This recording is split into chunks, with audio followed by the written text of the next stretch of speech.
shirkan oo looga hadlayay sidii dhaqaale looga aruurin lahaa dib u soo celinta bilicda magaalada Baydhabo ayaa waxa iskugu yimi ganacsatada magaalada Baydhabo guddiga nadaafadda magaalada wasiir ka tirsan maamul goboleedka Soomaaliyeed ee Koonfur Galbeed maamulka gobolka Baay iyo kan degmada Baydhabo shirka oo inta badan lagu falanqeynayay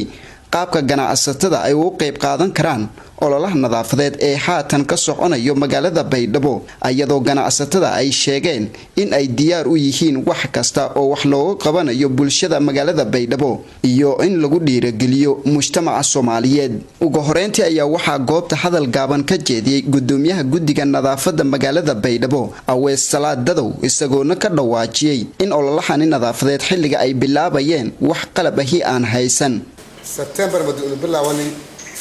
إمكانيات فربنا وصول الله هنا بلاوان والقلبة والله كهاجو فرجتوه بهاتهم والله إسكوبهم مقام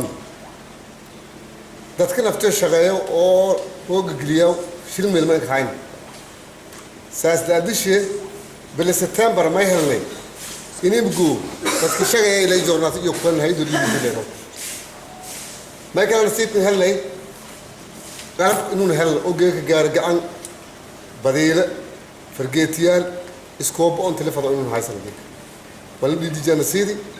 ولا بدي أرسل كوني جاريالكو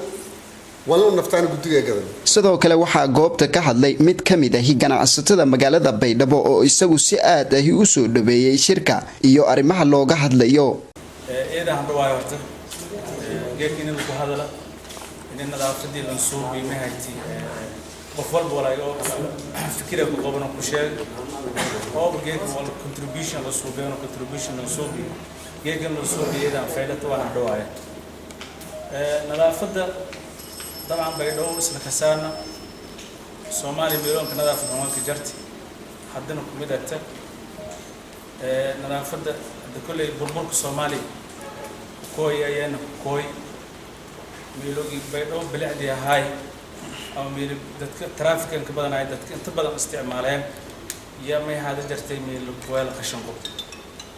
ميل بيوجي مرايل استعماله بيوج بنادم كورابا يا ويل كويل خشنقو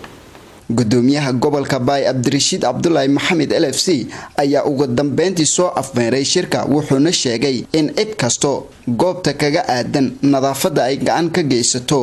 weel fadayba bulshadii inta fadhiyay inta kale dheegi doonta inta kale una deersi korro كل مسك وعي قلينا يبقى سدا سيتي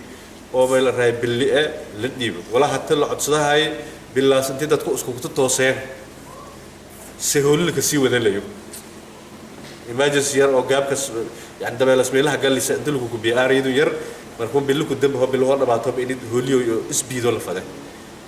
سيدا كليه إسك بي كورتان ويبغى إني ده كده غالي بالبحر نظافة يوم ساس كهلا يوم ده دن أذي كهلا سين أذيعن ده ولاقي أشوف سيكون قادني إسكو ديب إما لبحرنا أشوف كان يهلا كلا يوم معنا وإذا بيل راي قبضرك نقداس مركب برشيد Baydhabo دقيق وبالله تبكين الروم إلا هريري كذي ونحيت تتكدق قالوا فده ولا سيت إني فهمان إسلاك هذا وارهولي هذا نقاديان waa markii ugu horeeyay ganacsato guddiga nadaafadda maamulka Koonfur